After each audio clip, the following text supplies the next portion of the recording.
أعوذ بالله السميع العليم من الشيطان اللعين الرجيم. بسم الله الرحمن الرحيم. الحمد لله رب العالمين، والصلاة والسلام على سيدنا وشفيعنا أبي القاسم محمد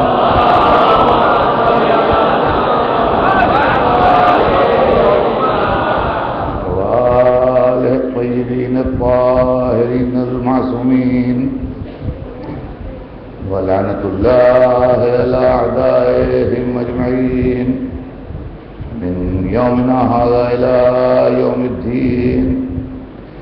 أما بعد، فقد قال الله سبحانه تبارك وتعالى في كتابه المبين وهو أصدق الصادقين: ولا تلبسوا الحق بالباطل وتكتموا الحق وأنتم تعلمون.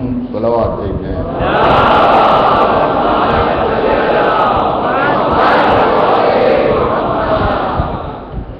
ارشاد پروردگار عالم ہے کہ اور حق کو باطل میں نہ ملاؤ اور حق کو نہ چھپاؤ جبکہ تم جانتے ہو. حضرات، میں نے 2 مجلسوں میں اپنے عشرے کی تمہید عرض کی. پہلی مجلس میں نے یہ بات پڑھی کہ ہر موقع پر تاریخ قابل اعتبار نہیں، اور دوسری مجلس میں نے کچھ حق علی کے تعلق سے آپ کی خدمت میں عرض کیا. در حقیقت یہ دونوں تقریریں میری آنے والی تقریروں کی تمہید تھی، اور میں چاہتا تھا کہ میرا مضمون اچھی طرح لوگوں کے ذہن نشین ہو جائے. میں پھر آج آپ کی خدمت میں ایک گزارش یہ کروں گا کہ میری تقریروں کو جذباتی ہو کے نہ سنیے. سینٹیمنٹ سے کھیلنا میرا کام نہیں ہے. میں جو عرض کر رہا ہوں اس کو ٹھنڈے دل سے سنجیدگی سے سنیے، اور میں جو کچھ بھی عرض کر رہا ہوں یہ رسول کے گھر کی بات ہے، میرے گھر کی بات نہیں. تو کوئی یہ سوچے کہ اپنے گھر کی بڑائی کے لیے یہ کر رہے ہیں، یا اپنے خاندان کو اونچا بنانے کے لیے یہ کر رہے ہیں، یا اپنے کہیں سے فائدہ حاصل کرنے کے لیے یہ کر رہے ہیں. نہ میرا کوئی خاندان کا معاملہ ہے، نہ میرے گھر کا معاملہ ہے، نہ مجھے اس سے کوئی فائدے کی دنیا میں امید ہے. یہ سب کچھ نہیں ہے.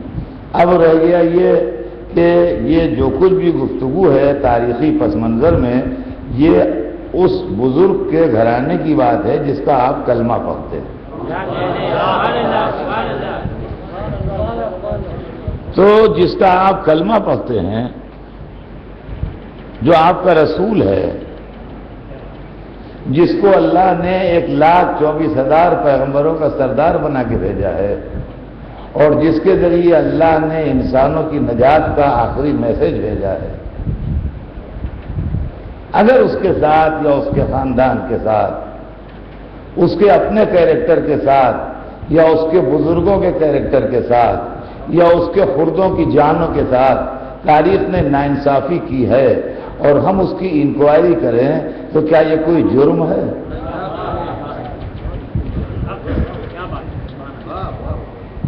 کیا یہ کوئی جرم ہے؟ تو یہ تصور کہ یہ تیرا ہے، یہ میرا ہے، یہ ان کے ہیں، یہ اپنے ہیں، یہ فلاں ہیں، یہ فلاں ہیں، اس سب سے میری تقریر نہ سنیے. میں عمر کی اس منزل سے گزر چکا ہوں جہاں جذبات سے کھیلا جاتا ہے. میں ٹھنڈے دل سے اپنے سارے سامعین سے گزارش کروں گا، نوجوانوں سے بھی، جوانوں سے بھی، بزرگوں سے بھی، اور جہاں جہاں میری آواز جا رہی ہے اور جو سن رہا ہے، وہ یہ سوچ کے سنیں کہ یہ باتیں جو یہ شخص پڑھ رہا ہے یہ واقعاً غور طلب ہیں کہ نہیں ہیں. اگر غور طلب ہیں تو اپنے قیمتی وقت میں سے تھوڑا سا وقت دے کے اس پر غور کیجیے. غور فرمایا آپ نے؟ یہ ہے مقصد.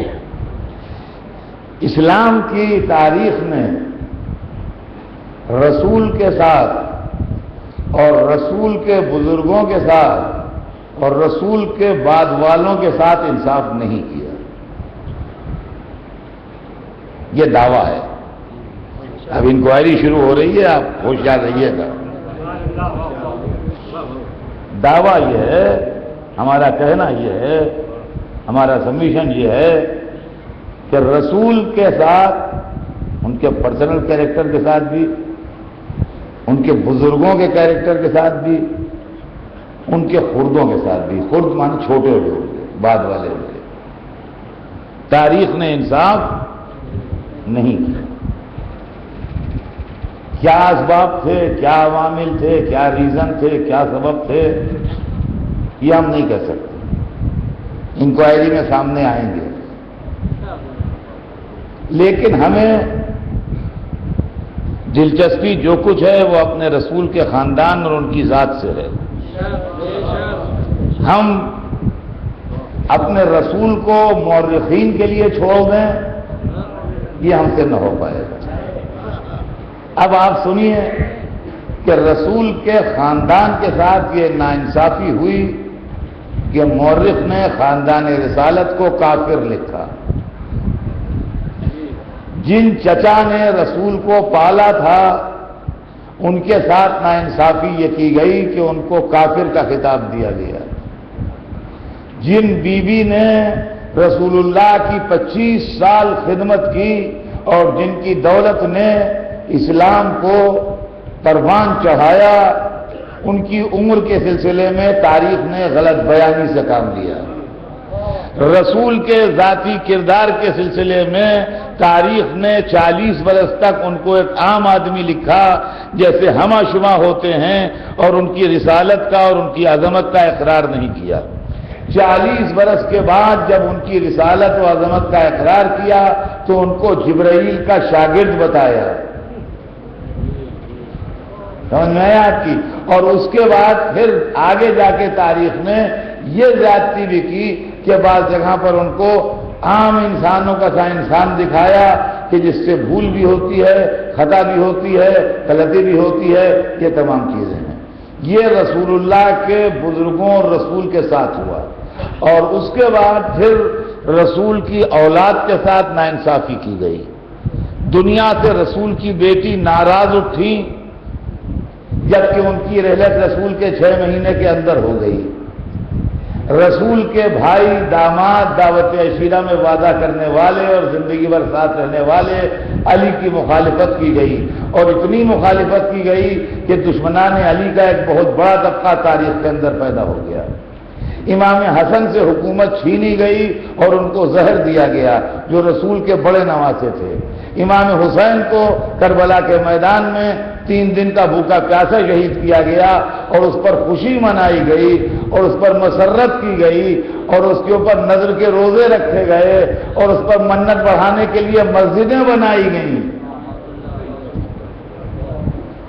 سنا آپ نے؟ یہ سب تاریخ کے اندر لکھا ہے. ہمارا کہنا یہ ہے کہ یہ کون سے اسباب و عوامل تھے جن کے نتیجے میں یہ سارے واقعات ہوئے ہیں اور جن کے نتیجے میں یہ سارے معاملات ہوئے ہیں. ہمیں اس کی تحقیق کرنا ہے اور انکوائری کرنا ہے. اس لیے کہ قرآن ہم کو یہ حکم دے رہا ہے کہ حق کو باطل میں نہ ملاؤ اور حق کو نہ چھپاؤ. ہم یہ محسوس کر رہے ہیں کہ اہل بیت کے معاملے میں، رسول و خاندان رسول کے معاملے میں حق کو باطل میں ملایا بھی گیا ہے اور حق چھپایا بھی گیا ہے. لہذا ہم تحقیق کر کے دودھ کا دودھ پانی کا پانی کرنا چاہتے ہیں.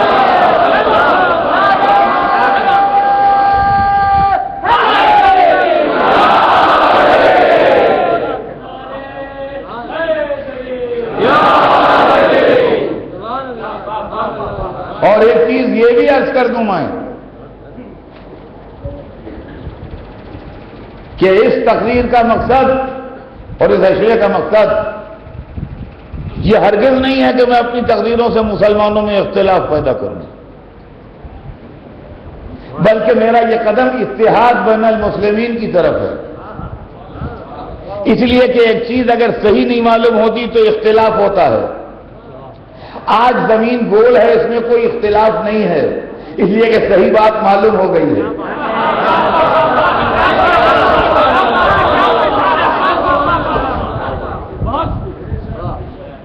آج دنیا سورج کے گرد گھوم رہی ہے، اس میں کوئی اختلاف دنیا میں نہیں ہے۔ ایک آواز بھی اس کے خلاف نہیں ہے کہ سورج کے گرد نہیں گھوم رہی ہے، سورج گھوم رہا ہے۔ پہلے لوگ کہتے تھے سورج گھوم رہا ہے دنیا کے گرد، اب لوگ کہتے ہیں تحقیق اور علم ہے نا، تو علم کا فاصلہ جب آگے بڑھا اور تحقیق بڑھی تو معلومات نہیں، سورج نہیں گھوم رہا ہے، دنیا گھوم رہی ہے سورج کے گرد۔ تو اب کوئی اختلاف نہیں رہا، سب لوگ ایک بات کہہ رہے ہیں۔ سینکڑوں بیماریوں کے سلسلے میں، میڈیکل سائنس میں سینکڑوں باتیں ایسی ہیں جو تھیوریاں، میرا سبجیکٹ نہیں ہے جو میں مثالیں دوں، لیکن یہ کہ آپ سب جانتے ہیں کہ بہت سی تھیوریاں بدل گئی ہیں، نظریات بدل گئے ہیں۔ ڈاکٹر کہتے ہیں پرانی باتیں تھیں، اب نہیں ہیں، یہ نہیں ہے۔ بخار میں کھانا بند کر دیا جاتا تھا ایک زمانے میں، اب نہیں بند کیا جاتا۔ تو اب کوئی جھگڑا تھوڑی ہے اس کے اندر، ایک بات آ گئی تحقیق سے، علم جو بات کہہ دے وہ ثابت ہو جاتی ہے۔ تو عزیزان گرامی، ہم یہ چاہتے ہیں کہ اس بات ثابت ہو جائے تاکہ مسلمانوں کے درمیان اتحاد ہو جائے اس مسئلے میں۔ اسی طرح سے ون بائی ون کر کے اتحاد کرتے جائیے۔ اب رہ گیا گڑے مردے نہ اکھاڑیے، ایک نظریہ یہ بھی ہے، گڑے مردے نہ اکھاڑیے۔ تو بھیا جس نے اپنا قتل چھپا کے کسی کو دفن کیا ہوگا وہی کہے گا۔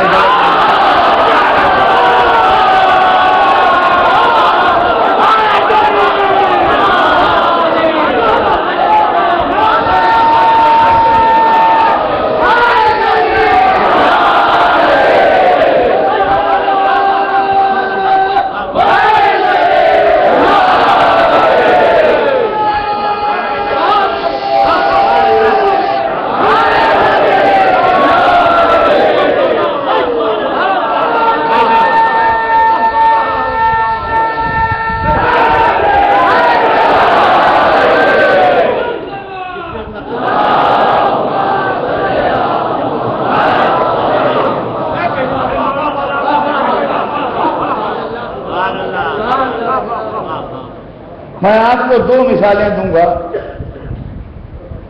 ایک مثال میں یہاں بیان کر، مثال کیا، دو واقعے ہیں، مثال غلط لفظ کہا میں نے، دو واقعے سناؤں گا آپ کو، اور ایک واقعہ میں اس کے پہلے بھی سنا چکا ہوں لیکن سلسلے میں ہے اس لیے سنا دوں، اور ایک واقعہ بالکل نیا ہے، کیونکہ نیا ہے اس لیے پہلے نہیں سنا ہے۔ پھر 20ویں صدی میں، یعنی جو گزری 1900 اور 21ویں صدی میں، یہ جس کی سن 11 یہ ہے، 21ویں صدی کے 11واں مہینہ اور 11واں سال ہے یہ۔ تو اس میں دو واقعے ہیں۔ 20ویں صدی کے شروع میں، اب سن مجھے نہیں یاد لیکن 20ویں صدی کے شروع میں یونان کے کورٹ میں ایک کیس دائر ہوا 5000 برس پہلے، 2500 برس پہلے مرنے والے کے سلسلے میں۔ سقراط ایک بہت بڑا حکیم تھا، بہت بڑا دانشور تھا، اسکالر تھا، عالم تھا، بہت بڑا عالم تھا سقراط، جس کو انگریزی میں سیکریٹس کہتے ہیں۔ اس وقت کے بادشاہ سے کسی معاملے پر اس سے اختلاف ہو گیا۔ یہ عالم تھا، اسکالر تھا، یہ صحیح بات کہہ رہا تھا۔ بادشاہ تھا، عالم نہیں تھا، وہ بادشاہت کی ضد میں غلط بات کہہ رہا تھا۔ اس نے عالم سے، اسکالر سے یہ بات کہی کہ تم میری بات کو یس کرو، جو میں کہہ رہا ہوں میں بادشاہ ہوں، جو میں کہہ رہا ہوں کہو ٹھیک کہہ رہے ہیں۔ تو اس نے کہا کہ تم ہوا کرو بادشاہ، میں غلط کو صحیح نہیں کہوں گا، میں غلط کو صحیح نہیں کہوں گا، تم غلط کہہ رہے ہو، ایسا نہیں ایسا ہے۔ تو اس نے یہ کہلوایا کہ دیکھو، یا تم میری بات کو صحیح مانو اور نہیں تو میں تمہیں پیالہ بھجوا رہا ہوں جو زہر کا ہے وہ تم پی لو۔ دو باتوں میں سے ایک بات، ادھر یا تم میری بات پر یس کرو اور یا زہر کا پیالہ پیو۔ تو اس نے کہا کہ دیکھو بھائی، غلط بات کو صحیح کہنا میرے لیے مشکل ہے، زہر کا پیالہ پی لینا مشکل نہیں ہے، میں زہر کا پیالہ پی لوں گا سچائی کے نام پر، لیکن بادشاہ کے دباؤ میں آ کے صحیح کو غلط اور غلط کو صحیح کہہ دوں، یہ نہیں ہوگا مجھ سے۔ اس نے اپنے آدمی بھیجے افسران اور پیالہ بھیجا زہر کا، اور کہا جا کے اس سے پھر پوچھ لو دبا، اگر وہ یس کرتا ہے تو پیالہ واپس لے آنا زہر کا ہمارا، اور اگر نو کرتا ہے تو پیالہ پلا دینا۔ وہ لوگ پلاتے کیا، وہ اٹھا کے خود ہی پی گیا، خود ہی وہ اٹھا کے پی گیا، تو پی گیا تو مر گیا ظاہر بھائی، جب زہر کا پیالہ پی گیا تو مر گیا، مر گیا۔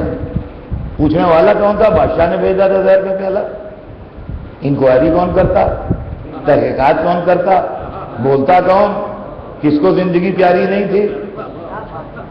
ختم ہو گئی بات۔ یہ 500 ایئرس BC تھا، یعنی حضرت عیسیٰ سے 500 برس پہلے۔ یہ آدمی جو تھا یہ حضرت عیسیٰ سے 500 برس پہلے تھا۔ اب 19ویں 20ویں صدی میں یونان کے کورٹ میں سقراط کے قاتل کے خلاف کیس دائر ہوا۔ نہ قاتل زندہ نہ مقتول زندہ، باقاعدہ کیس لڑا گیا، باقاعدہ پورا جو کورٹ کا پروسیجر ہے وہ اڈاپٹ کیا گیا، اور جج نے باقاعدہ ججمنٹ لکھا کہ ہم سقراط کے قاتل کو سزائے موت دیتے ہیں۔ وہ پولیس میں بھیجا گیا، پولیس نے رپورٹ لگائی کہ وہ مر چکا ہے، کیس داخل دفتر کیا گیا، لیکن پورا پروسیجر باقاعدہ ہوا۔ جب ہم نے یونانیوں سے پوچھا تم تو بڑے پڑھے لکھے مشہور ہو، یہ کیا کھیل کھیلا تم نے؟ تو انہوں نے کہا نہیں، بات یہ نہیں ہے، وہ بھی ایک یونانی تھا جس نے اس کو قتل کیا تھا، ہم بھی یونانی ہیں، لہذا ہم کیس دائر کر کے یہ ثابت کر رہے ہیں کہ ہم وہ سے یونانی نہیں ہیں جو عالم کو قتل کرتے ہیں، ہم وہ سے ہیں۔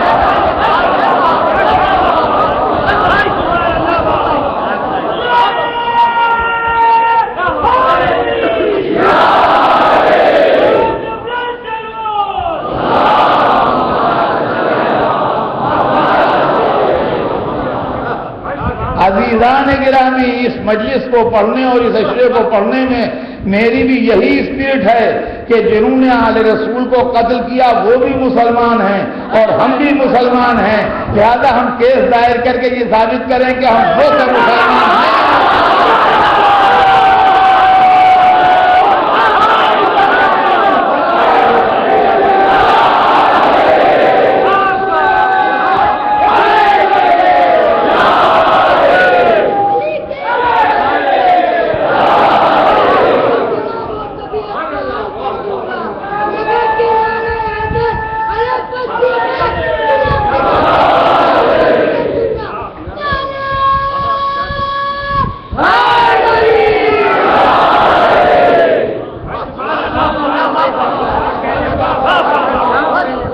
عزیزان گرامی، یہ گزشتہ صدی کا کیس تھا، یعنی 1900 کچھ میں یہ کیس دائر ہوا تھا اور یہ فیصلہ ہوا۔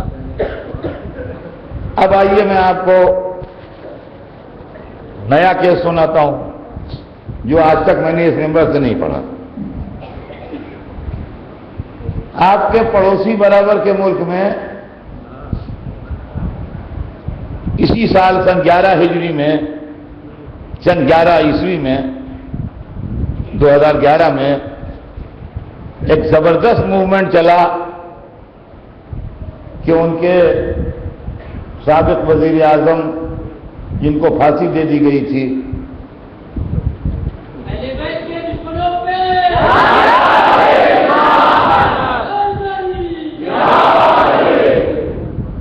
اس کیس کو دوبارہ کھولا جائے اور انکوائری کی جائے کہ وہ کیس پولیٹیکلی موٹیویٹڈ تھا کہ واقعاً صحیح تھا۔ صورتحال یہ ہے کہ جس صدر نے پھانسی دلوائی تھی ضیاء الحق وہ بھی زندہ نہیں ہے، جن کو پھانسی دی گئی تھی بھٹو وہ بھی زندہ نہیں ہیں، جس جج نے پھانسی کی سزا لکھی تھی مولوی مشتاق وہ بھی زندہ نہیں ہیں، لیکن ان کی پارٹی جو ہے اس نے حکومت سے ڈیمانڈ کی کہ ہمارے آدمی کو سیاسی طور پر مجبور کر کے پھانسی دی گئی، لہذا سر نو واقعے کی انکوائری ہو، اور اتنا دباؤ بڑھایا کہ حکومت کو مجبور ہونا پڑا اس کیس کو دوبارہ کھولنے کے لیے۔ اس کا فیصلہ ابھی نہیں آیا ہے، لیکن وہ کیس کورٹ کے اندر موجود ہے، ابھی انتظار ہے کہ اس کا فیصلہ کیا آئے گا۔ لیکن اس کا اندازہ ہو گیا کہ جس کی پارٹی کا قتل ہوتا ہے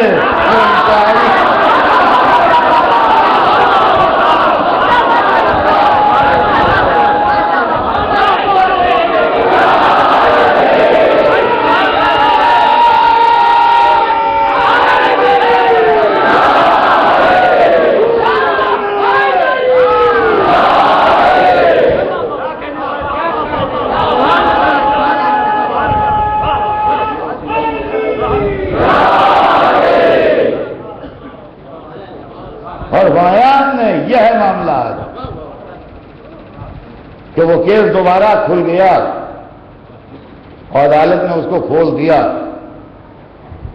ایک پروسیجر ہے عدالت کا، اس میں اپنے چلتا رہے گا، جو کچھ بھی فیصلہ ہو، جو کچھ بھی سامنے آئے، اس سے بحث نہیں۔ لیکن اس کا مطلب یہ ہے کہ پرانے واقعے جو ہوتے ہیں ان کو یاد کیا جاتا ہے دنیا میں۔ یہ میرا مطالبہ کوئی نیا مطالبہ نہیں ہے کہ 1400 برس کے بعد یہ کون سا مطالبہ لے کے آئے ہیں۔ دور ظلم تھا، دور مصیبت تھا، دور بنی امیہ تھا، دور بنی عباس تھا، ظالم و جابر بادشاہوں کا دور تھا، ہم چپ تھے۔ اب سیکولر اسٹیٹ میں بھی زبان نہ کھلے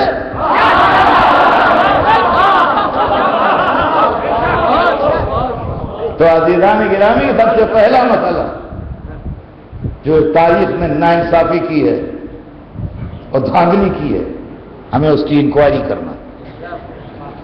آئیے میں ایک ایک چیز پہنچا جاؤں گا اور ایک چیز سامنے آتی چلی جائے گی اور حق و باطل کا فیصلہ ہوتا چلا جائے گا۔ سب سے پہلا مسئلہ ابو طالب کے ایمان کا مسئلہ ہے۔ بنی امیہ کے ہاتھوں بکے ہوئے مورخین نے، جن کے قلم بنی امیہ کی دولت نے خرید لیے تھے، ابو طالب کو کافر لکھا کہ ابو طالب کافر تھے، اور یہ بھی اقرار کیا کہ انہوں نے پیغمبر کو پالا تھا۔ تو دیکھیے مورخ کی چلت پھرت دیکھیے، رسول اللہ کو پالا تھا مگر کافر مرے، اور مرتے وقت رسول اللہ اپنا کان ان کے منہ کے پاس لے گئے، تو کہا چچا میرے کان میں کلمہ پڑھ دیجیے، مگر انہوں نے نہ پڑھا۔ یہ داڑھی ہلا ہلا کے کہتے ہیں مورخین،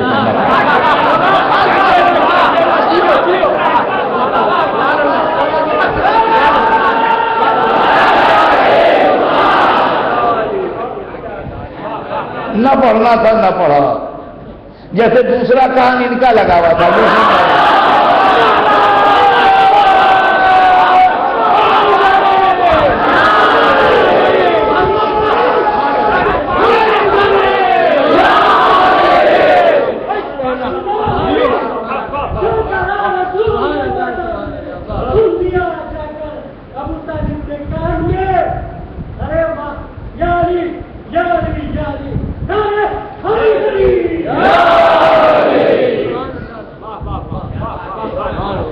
اور اس کے بعد کہا کہ چونکہ رسول کا پالا ہے لہذا اللہ نے عذاب میں ان کے تخفیف کر دی ہے۔ عذاب میں تخفیف کر دی ہے۔ اب گھٹایا کیا ہے عذاب، یہ بھی سن لیجیے کہ وہ جہنم میں گٹوں گٹوں کھڑے ہوں گے، پورے نہیں، گٹوں تک پیر کے وہ جہنم میں کھڑے ہیں، لیکن اس آگ کی گرمی سے ان کا دماغ اس طرح پک رہا ہوگا جیسے پتیلی پکتی ہے آگ کے اوپر۔ یہ رسول کو پالنے کا اللہ کریم انعام دے رہا ہے۔ اور ذرا یہ دیکھیے آپ کہ یہ مورخین اسلام وہ کہاں تک آئے۔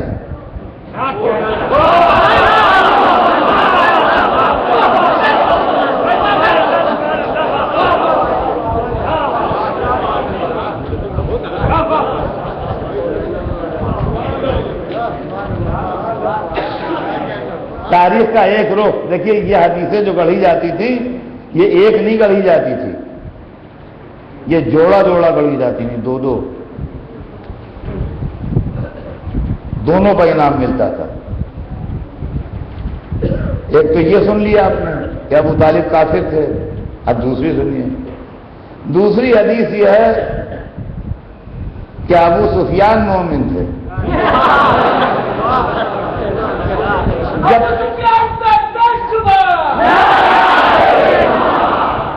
ابو سفیان مومن تھے، جب تک کافر رہے جب تک تو ٹھیک ہے، انہوں نے رسول کی مخالفت کی، لیکن جس دن کلمہ پڑھ لیا اس دن سے مخلص اسلام ہو گئے اور اس کے بعد وہ مومن مرے۔ سبحان اللہ سبحان اللہ، بھائی کیا علمی اضافہ فرمایا ہے۔ تو بھائی اسی بات کے بعد معاملہ بھی فیصل ہو جائے میرے خیال میں، اب جھگڑا آگے نہ بڑھے، یہی بات فیصل ہو جائے اور سب مل کے اللہ کی بارگاہ میں دعا مانگیں کہ پالنے والے جتنے مومن ہیں سب ایک ساتھ رہیں، جتنے کافر ہیں سب ایک ساتھ رہیں۔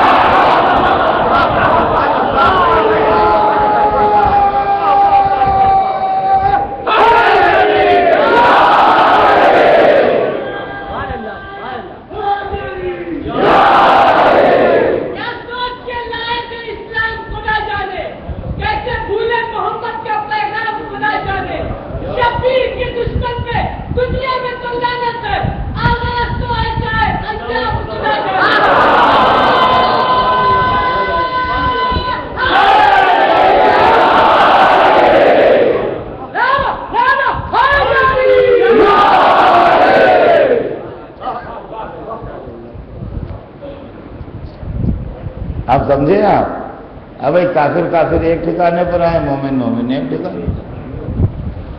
ابو سفیان جہاں رہتا ہے وہاں اللہ آپ کو رہنا نصیب کرے، اور پالنے والے ہمیں وہاں رکھنا جہاں ابو طالب رہے۔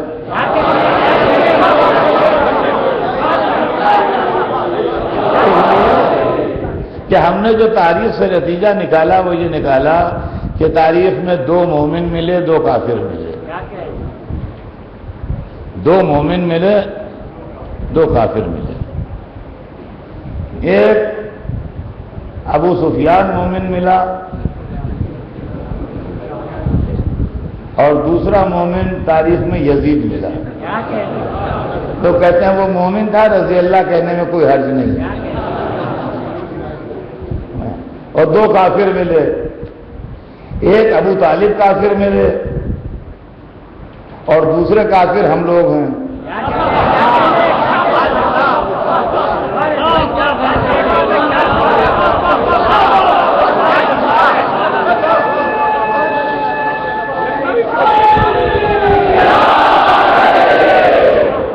دوسرے کافر ہم لوگ ہیں جو عزاداری کرتے ہیں، ماتم مجلس کرتے ہیں، تعزیہ رکھتے ہیں، حصہ بانٹتے ہیں، یہ امام حسین کی یاد مناتے ہیں، یہ لوگ سب کافر ہیں۔ اور ایک ابو طالب کافر تھے، اور ایک مومن وہ تھا، ایک مومن وہ تھا۔ تو چلیے اب اس میں ہمارے نوجوان بگاڑتے ہیں، خیر یہاں تو ہندوستان میں ماحول نہیں ہے الحمدللہ، لیکن بعض جگہ دیواروں تک پر لکھا ملتا ہے، سمجھے آپ؟ خیر وہ لکھے، اس سے کیا فرق ہوتا ہے، لیکن یہ کہ اس سے ایک بات کا اندازہ ہو گیا کہ ایمان و کفر کا معیار معین ہو گیا۔ جو نانا سے لڑے وہ مومن،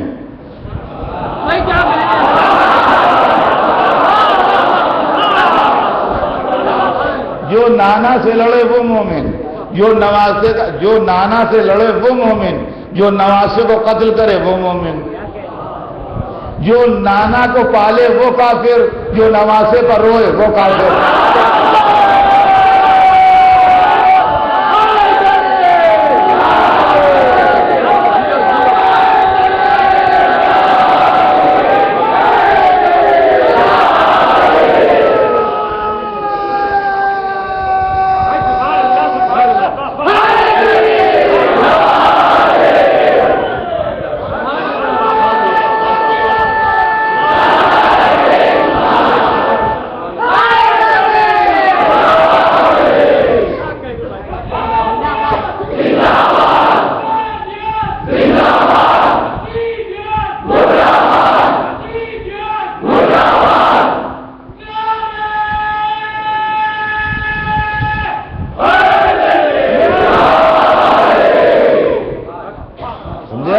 یہ مسئلہ ہے۔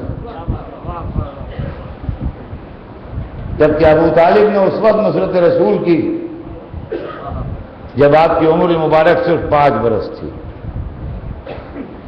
عمر شریف 5 برس تھی جب آپ کے جد بزرگوار حضرت عبد المطلب کی رحلت ہوئی۔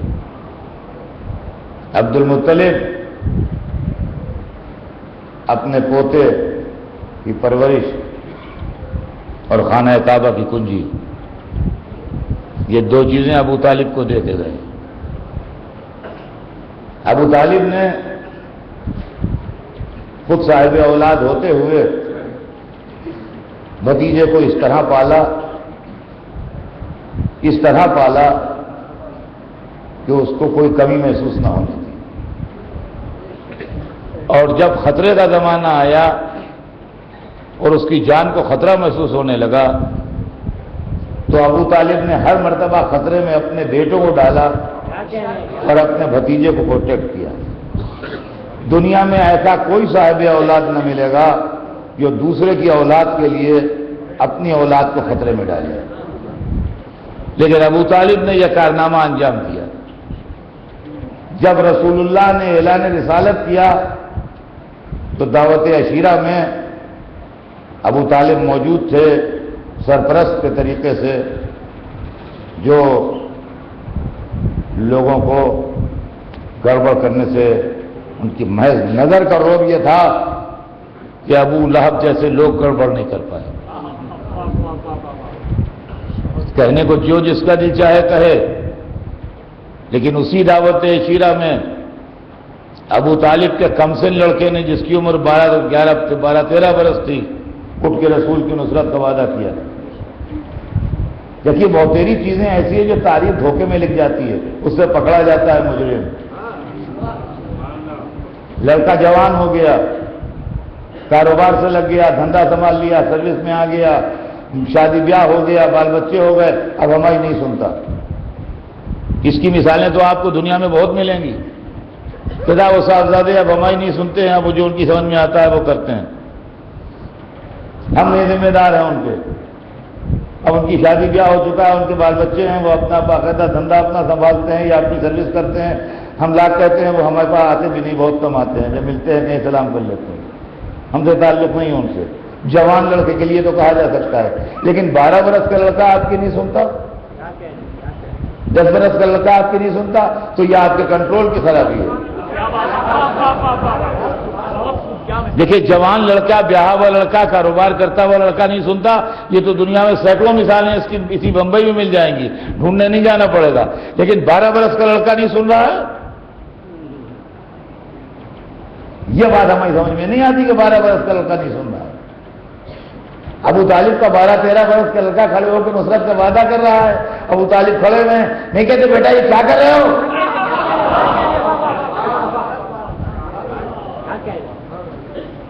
کافر تھے، شاہ ابو طالب میں مصیبتیں جھیل رہے ہیں، کافر تھے، رسول کی جان کی حفاظت کر رہے ہیں، کافر تھے، پروٹیکشن دے رہے ہیں، کافر تھے۔ تاریخ نے ابو طالب کے ساتھ ناانصافی کی ہے۔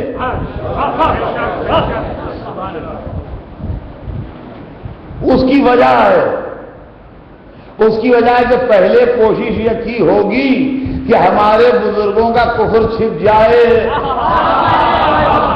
وہ تلواریں لے لے کے رسول کے سامنے میدان میں آئے تھے، وہ کفر چھپنے والا نہیں تھا۔ کہا ہمارے دامن کا دھبا تو دھلے گا نہیں، ان کے دامن کو بھی ایک لگا دو۔ یہ ہے معاملہ۔ ابو طالب کے ساتھ ناانصافی کی، اور آگے آئیے خدیجہ کے ساتھ ناانصافی کی۔ 25 برس رسول کا ساتھ رہا، 25 برس جو ساتھ رہا، رسول نے دوسری شادی نہیں کی۔ چند برس جن بیویوں کا ساتھ رہا، ان کے لیے تاریخ کے پاس ورق کے ورق ہیں۔ 25 برس جن کا ساتھ رہا، اس کے لیے تاریخ کے پاس آدھا پیج بھی نہیں ہے۔ جی خدیجہ سے یوں عداوت نکالی، 40 برس کی تھی، اور اتنا پروپیگنڈا کیا 40 برس کا، اتنا پروپیگنڈا کیا کہ ہمارے بہت سے کہنے لگے 40 برس کی تھی۔ اس آگ کی گرمی ہمارے گھر میں آ گئی۔ اتنا جھوٹ بولی تاریخ ڈٹ کے کہ 40 برس کی تھی، 40 برس کی تھی، 40 برس کی تھی۔ ہم کہتے ہو، دماغ اپلائی کرتے ہو۔ عرب میں 10 برس کی لڑکی ماں بن جاتی ہے۔ جو 15 برس رسول اللہ سے بڑی ہوں تو خاندان میں کسی نے نہ کہا کہ اتنی بڑی عورت سے شادی کیوں کر رہے ہو؟ دولت مند بہت تھی، اگر دولت مند بہت تھی تو جب شادی کرنی تھی، اور اسلام آیا تھا، دشمنی تھی، کوئی ایک تو کہتا کہ تم نے دولت کی لالچ میں شادی کی تھی۔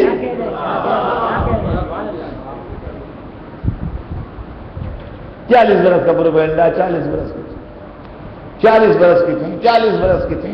فلاں نے لکھا ہے، فلاں نے لکھا ہے، فلاں نے لکھا ہے۔ ہم اب بکے گئے کلموں کی قیمت کیا؟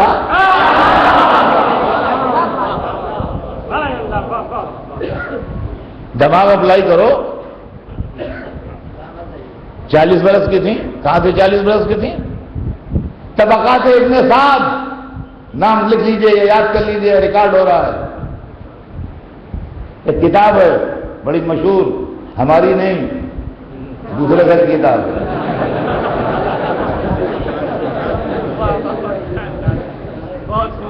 طبقات ابن سعد، بعد میں کہیے گا یاد دلا دوں کتاب کا نام۔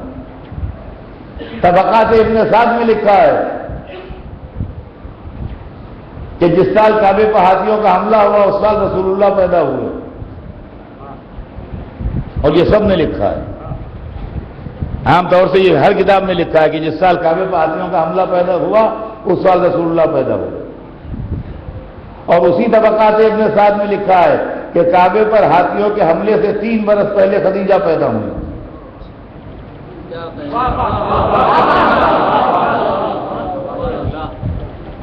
تو خدیجہ اور رسول کی عمر میں کتنا فرق ہے؟ 3 برس۔ جب یہ 25 برس کے تھے تو وہ 28 برس کی تھیں۔ دیکھیے اتنے فرق کے ساتھ شادیاں ہوتی ہیں، سوائے خاندانوں کے جہاں ڈیٹ آف برتھ معلوم ہوتی ہے، کسی کی ایج ماتھے پر نہیں لکھی ہوتی ہے۔ کبھی کبھی بیویاں میاؤں سے 2-3 برس بڑی ہوتی ہیں، یہ کوئی نئی بات نہیں ہے۔ اور اس کے ساتھ تاریخ لکھتی ہے کہ خدیجہ کا جو پیغام آتا تھا خدیجہ انکار کر دیتی تھی، رسول کے ساتھ انکار نہیں کیا، اس لیے ان کی شادی رسول سے ہو گئی۔ اور یہ انکار کیوں کرتی تھی اس کا ریزن تاریخ نے نہیں لکھا، اس کا ریزن ہمیں معلوم ہے اپنے گھر میں بیٹھے بیٹھے۔ وجہ یہ ہے کہ خدیجہ اسی دین پر تھی جس دین پر خاندان رسالت تھا۔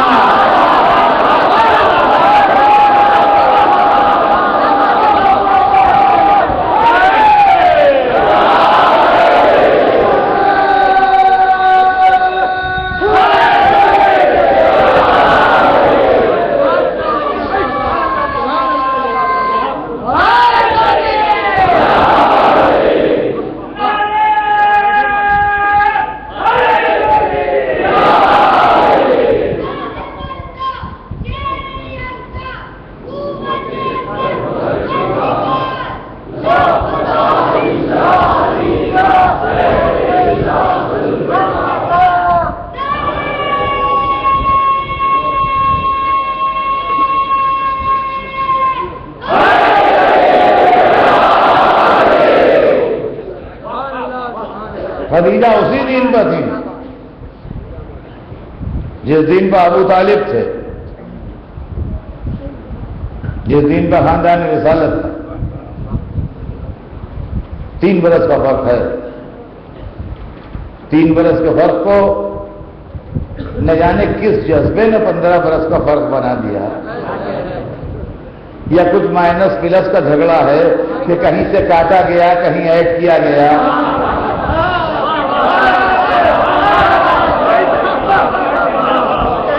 صلوات بھیج رہے ہیں محمد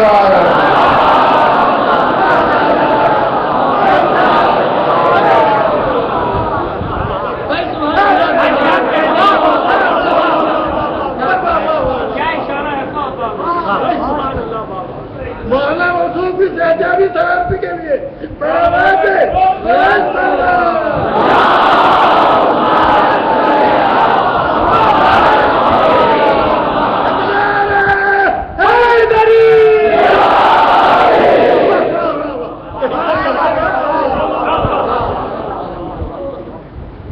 تو عزیزان گرامی، یہ بی بی خدیجہ تھی، اور پھر ان کا احسان ہے اسلام پر۔ رسول اللہ 2 مرتبہ ان کا سامان تجارت لے کے تشریف لے گئے۔ عرب کی دولت مند خاتون تھی،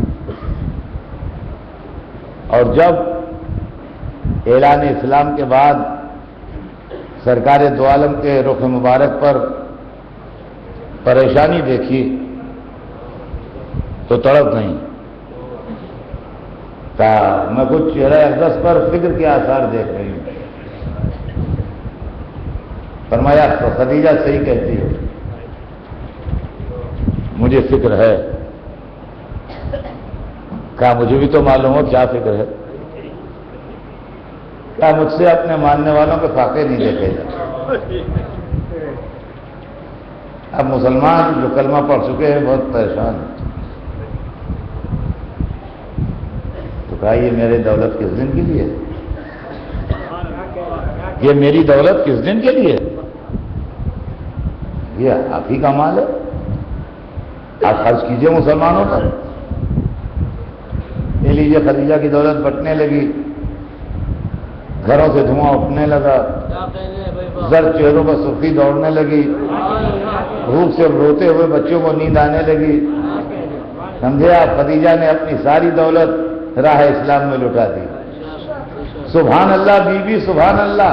ماں بنی تھی تو ماں کا حق ادا کر دی۔ صلوات محمد۔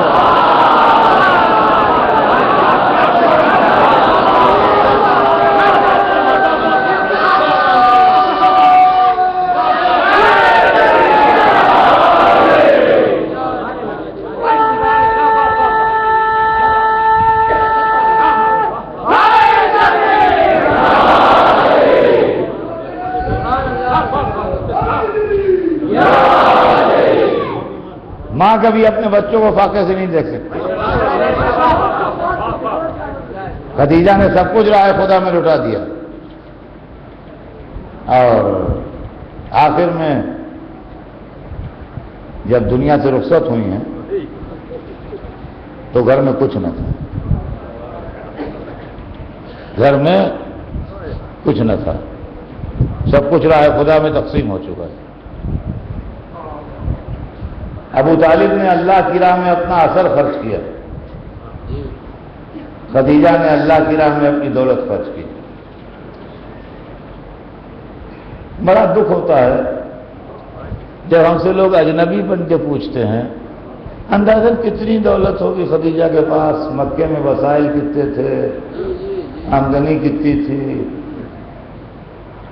کتنا اثر ہوگا ابو طالب کے پاس۔ نہ میں ابو طالب کا سیکریٹری تھا جو میں ابو طالب کا اثر بتاؤں، اور نہ خدیجہ کی بیلنس شیٹ بناتا تھا جو خدیجہ کی دولت بتاؤں۔ تاریخ میں آپ نے بھی پڑھا ہوگا، تاریخ میں نے بھی پڑھا ہے، خدیجہ کی دولت کے لیے بھی پڑھا ہے، ابو طالب کے اثر کے لیے بھی پڑھا ہے۔ لیکن ہاں ایک بات ہے کہ اگر کسی کو معلوم کرنے کا شوق ہی ہے تو تھوڑی محنت کرے معلوم ہو جائے گا، تھوڑی محنت کرے معلوم ہو جائے گا۔ اس لیے کہ بمبئی کاروباری شہر ہے، دو آدمیوں نے مل کے ایک چھوٹا سا دھندا شروع کیا، 10 لاکھ روپے لگا کے 20 لاکھ روپے سے ایک چھوٹا سا کاروبار ڈالا گیا، سال بھر میں وہ 1 کروڑ کا ہو گیا، تو پیسے کی قیمت بڑھی، اور 20 لاکھ کی دکان سال بھر میں 10 لاکھ کی رہ گئی، تو پیسے کی قیمت گھٹی۔ تو بھیا جو چیز میں برکت ہوتی ہے پیسے کی قیمت بڑھتی ہے، نقصان ہوتا ہے پیسے کی قیمت گھٹتی ہے۔ اسلام کے پاس نہ کوئی اثر تھا نہ کوئی دولت تھی، جو مسلمان سر اٹھا کے چلیے سمجھیے ابو طالب کا اثر شامل ہے، جو مسلمان روٹی کھائے سمجھیے خدیجہ کا پیدا جانا۔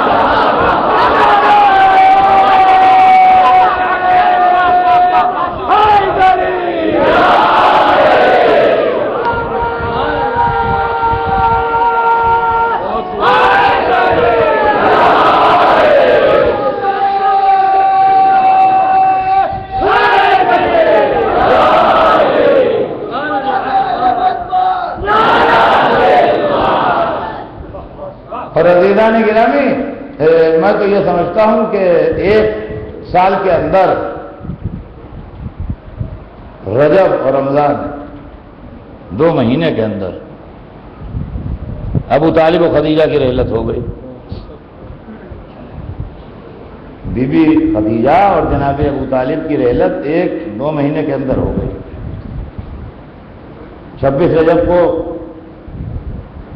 رحلت ہوئی جناب ابو طالب کی، اور 10ویں رمضان کو رحلت ہوئی بی خدیجہ کی۔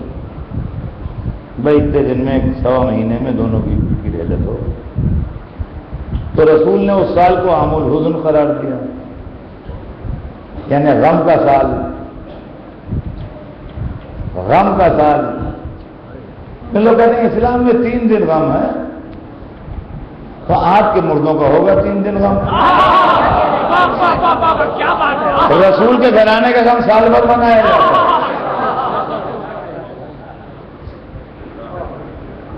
اور عزیزان گرامی، جب دونوں کی رحلت ہو گئی تو اللہ نے اپنے حبیب کو حکم ہجرت دیا۔ دیکھیے وہ اللہ جو فرعون کے محل میں موسیٰ کو پلوا سکتا ہے، کیا مکے میں محمد کو نہیں رکھ سکتا تھا؟ وہ اللہ جو فرعون کے محل میں موسیٰ کو پلوا دے، کیا وہ اللہ معاذ اللہ خاتم بدہن کمزور ہو گیا تھا جو مکے میں محمد کو نہیں روک سکتا تھا ابو طالب و خدیجہ کے بعد؟ جو کہہ رہا ہوں اس کو توجہ کریں سننے والے، میرا عقیدہ یہ ہے کہ حکم ہجرت مشیت کا ابو طالب و خدیجہ کو خاموش خراج عقیدت ہے۔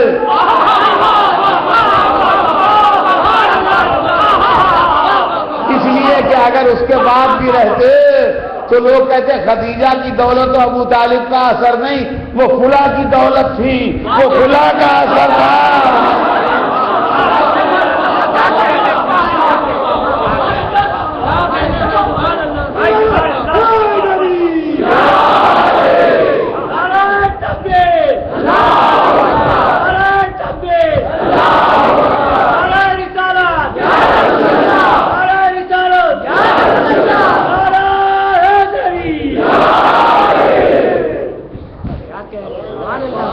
عزیزان گرامی، جب خدیجہ اور ابو طالب جانے لگے تو اسلام کو بے سہارا چھوڑ کے نہیں گئے۔ اثر ایک ایسی چیز ہے جو وقتی ہوتا ہے۔ میں ہوں یہاں، میرا اثر ہے، مان لیجیے میں چلا گیا، اب وہ اثر ختم ہو گیا۔ دولت بھی وقتی چیز ہوتی ہے، جب تک پیسے ہیں جب تک آپ اس سے چیز خرید سکتے ہیں، جب جیب میں پیسے ختم ہو گئے تو اب آپ کے پاس وہ طاقت نہیں رہی جس سے آپ کوئی چیز خرید لیں۔ تو دولت بھی وقتی چیز ہے، اثر بھی وقتی چیز ہے۔ ہوتا ہے، خرچ ہو جاتا ہے، ختم ہو جاتا ہے۔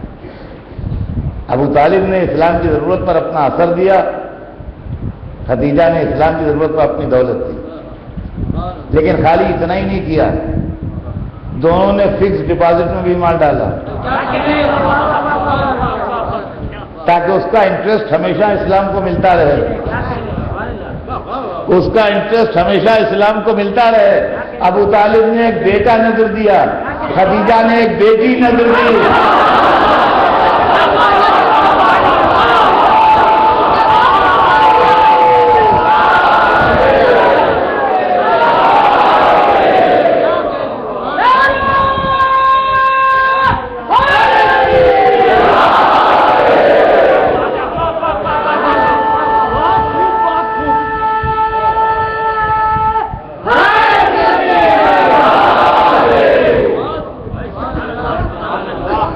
ابو طالب نے بیٹا نظر دیا اللہ کی راہ میں،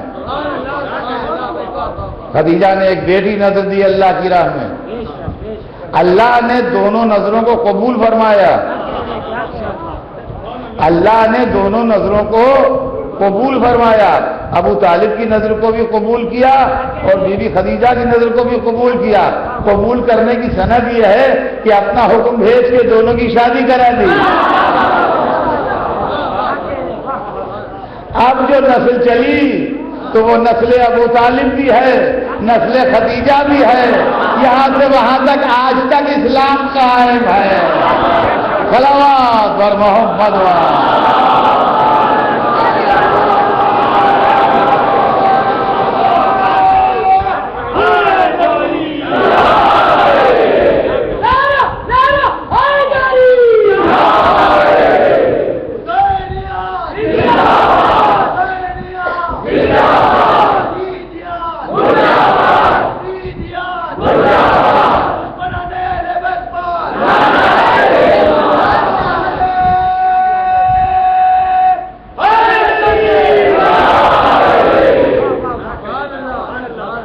عزیزان گرامی، مکے میں اسلام کی مدد کے لیے ابو طالب و خدیجہ تھے۔ جب حضور مدینے آ گئے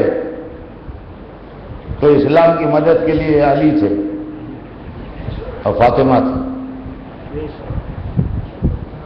تاریخ میں ایک دن ایسا بھی آیا جس دن اسلام کو بچانا تھا، ورنہ اسلام کی کشتی ڈوب جاتی۔ 1,24,000 انبیاء کی تبلیغ سمٹی تو محمد کی 23 برس کی تبلیغ بنی، اور محمد کی 23 برس کی تبلیغ سمٹی تو عاشورے کا ایک دن بنا۔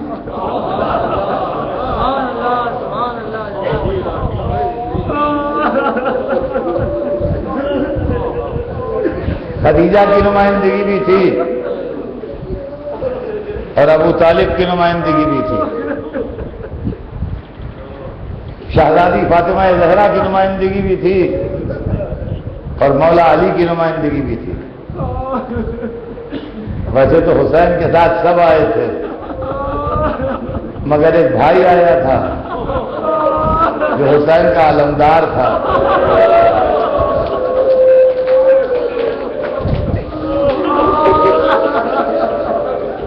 اور ایک بہن آئی تھی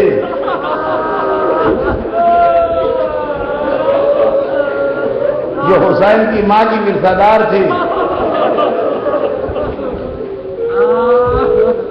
اندر کا انتظام بہن سنبھالے تھی، باہر کا انتظام بھائی سنبھالے تھے۔ مدینے سے قافلہ نکلا تو بہن ساتھ تھی، بھائی بھی ساتھ تھا۔ حسین نے کچھ کو روکا، کچھ کو مدینے سے واپس کیا جیسے جناب محمد حنفیہ، کچھ کو مکے سے واپس کیا جیسے حضرت عبداللہ ابن جعفر، ایک کو پہلے بھیج دیا کوفے جیسے جناب مسلم، لیکن بھائی ساتھ رہا، بھائی ہر منزل پر ساتھ رہا۔ اور بہن بھی ساتھ رہی۔ ابن عباس کی روایت ہے کہ حسین سے کہا انہوں نے کہ آپ جا رہے ہیں تو سیدانیوں کو نہ لیے جائیے، تو پس پردہ سے آواز ہے ابن عباس کیا تم یہ چاہتے ہو کہ ہم اپنے سید و سردار کو چھوڑ دیں؟ کہتے ہیں میں پہچان گیا آواز عقیلہ قریش حضرت زینب بول رہی،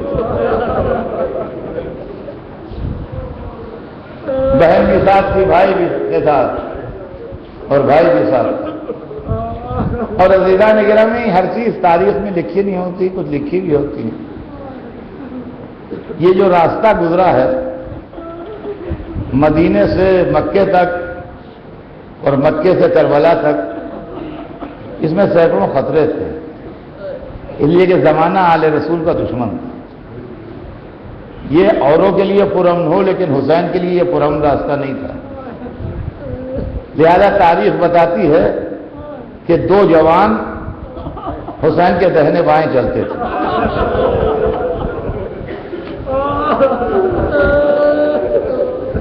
ادب سے ایک دو قدم پیچھے مگر دہنے بائیں۔ ایک 18 برس کا جوان بیٹا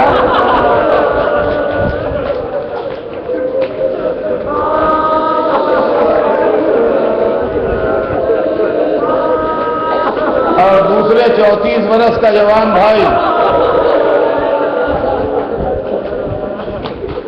یہ دونوں ساتھ ساتھ چلتے تھے۔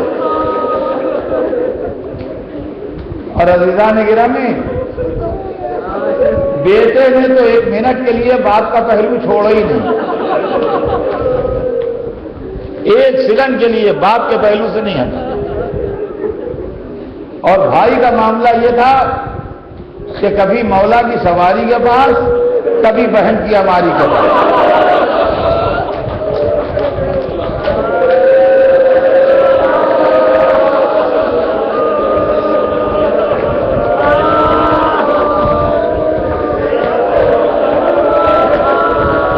کبھی بھائی کی سواری کے پاس،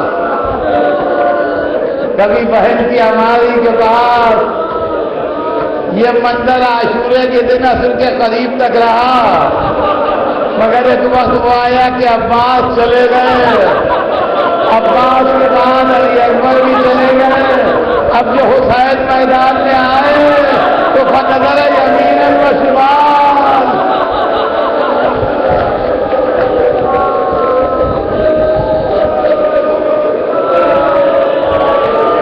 اجرکم اللہ۔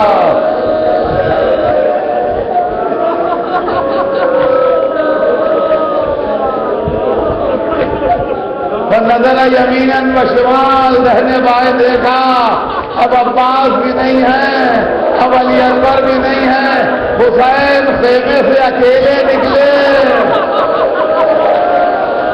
خیمے کا پردہ بھی زینب نے اٹھایا، رکعت فرض بھی زینب نے تھامی۔ میر انیس کہہ گئے ہیں بھائی نہ وہ بھتیجے نہ وہ نور عین تھے، دو بہنیں رونے والی تھیں اور حسین تھے۔ حسین اکیلے نکلے، اے حسین کے شیروں، اے بنی ہاشم کے جوانوں، سیدہ کا لال مقتل میں اکیلا۔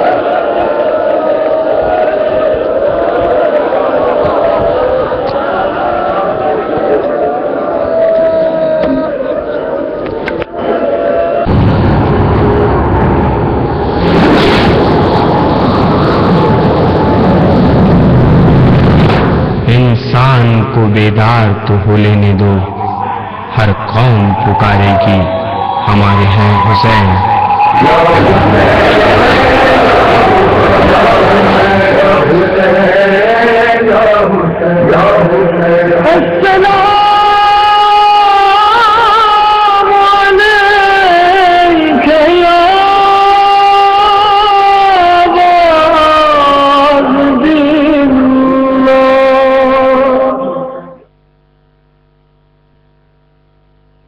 شریک کربلا بہن میری مسافرہ بہن، یا حسین یا حسین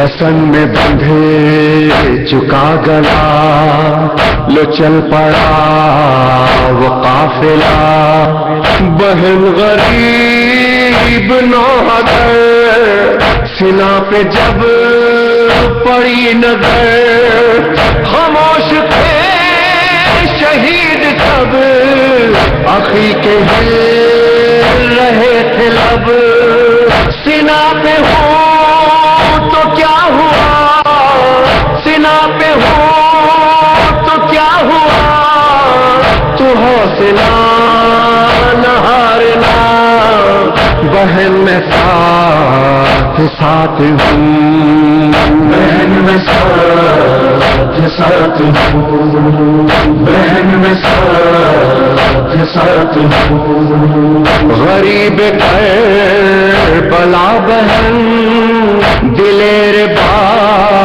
وفا بہن، غموں کی القما بہن، میری مسافرہ بہن، تو حوصلہ نہ ہارنا، سنا پہ ہوں تو کیا ہوا، تو حوصلہ نہ ہارنا، بہن میں ساتھ ساتھ ہوں، بہن میں ساتھ ساتھ ہوں، وفائے وعدہ ہو چکا، سنا طلب میں آ گیا، میں اپنا کام کر چکا، میری شریک کربلا، تو حوصلہ نہ ہارنا، سنا پہ ہوں تو کیا ہوا،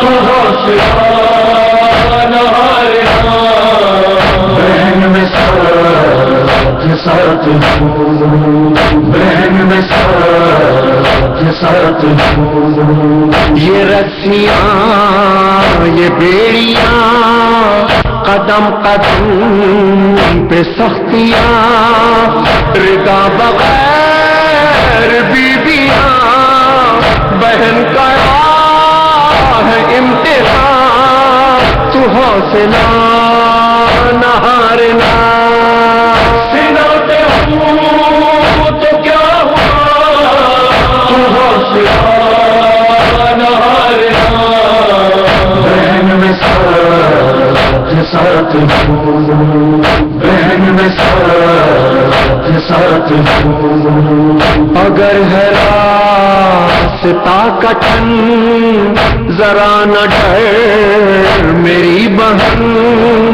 تو بے نقاب میں بے کفن، ہے وقت حوصلہ شکن، تو حوصلہ نہ ہارنا، سنا پہ ہوں تو کیا ہوا، تو حوصلہ نہ ہارنا، بہن میں ساتھ ساتھ ہوں، بہن میں ساتھ ساتھ ہوں، قدم قدم شہادتیں گزر گئی، قیامتیں ابھی ہے اور آفتیں، سنبھالے اب امانتیں، تو حوصلہ نہ ہارنا، سنا پہ ہوں تو کیا ہوا، تو حوصلہ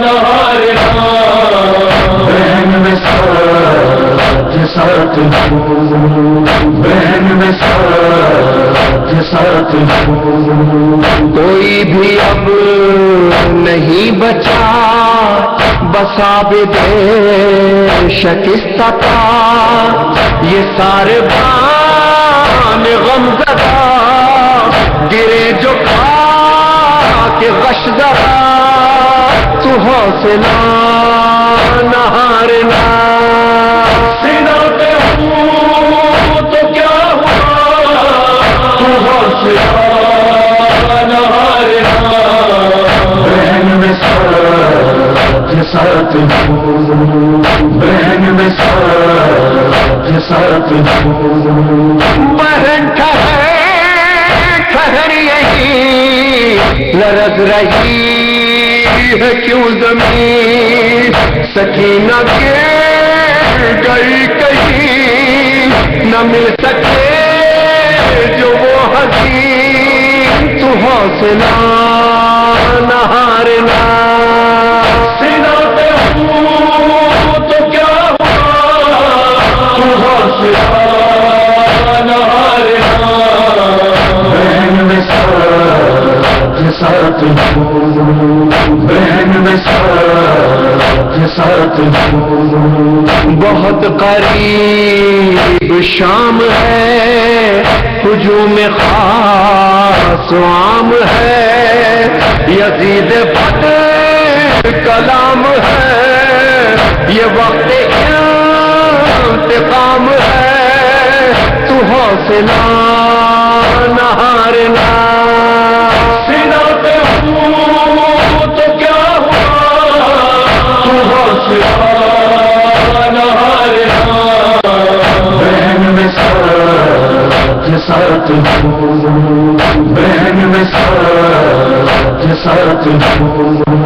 غریب کربلا بہن دلیر با وفا بہن غموں کی القما بہن میری مسافرہ بہن تو حوصلہ نہ ہارنا سینا پہ ہوں تو کیا ہوا تو حوصلہ نہ ہارنا بہن میں ساتھ بہن میں ساتھ ریحان و سرور عطا جو شام پہنچا قافلہ سر حسین نے کہا الٹ دیتا شام کا تو حوصلہ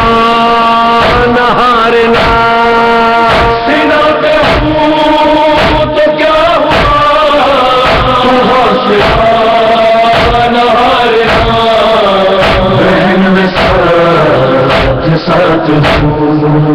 بہن میں ساتھ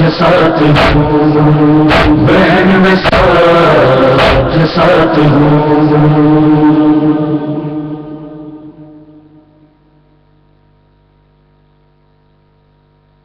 ماتم حسین کر عاقبت بنائے جا ماتم حسین کر عاقبت بنائے جا داغ غم بسد سبحان قلب پر سجائے جا ماتم حسین کر عاقبت بنائے جا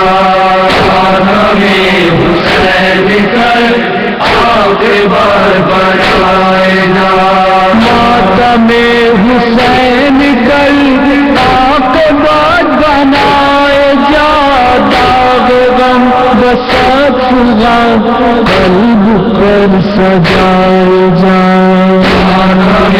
حسین کر عاقبت بنائے جا حسین کر عاقبت بنائے جا رضائے رب یہی عشق غم بہائے جا ہے رضائے رب یہی عشق غم بہائے جا ہے رضائے رب یہی عشق غم بہائے جا شہ کی بارگاہ میں نظر میں چڑھائے جا حسین کر عاقبت بنائے جا حسین کر عاقبت بنائے جا روشنی حسین ہے زندگی حسین ہے روشنی حسین ہے زندگی حسین ہے روشنی حسین ہے، زندگی حسین ہے، یہ پیام کربلا دہر کو سنائے جائے۔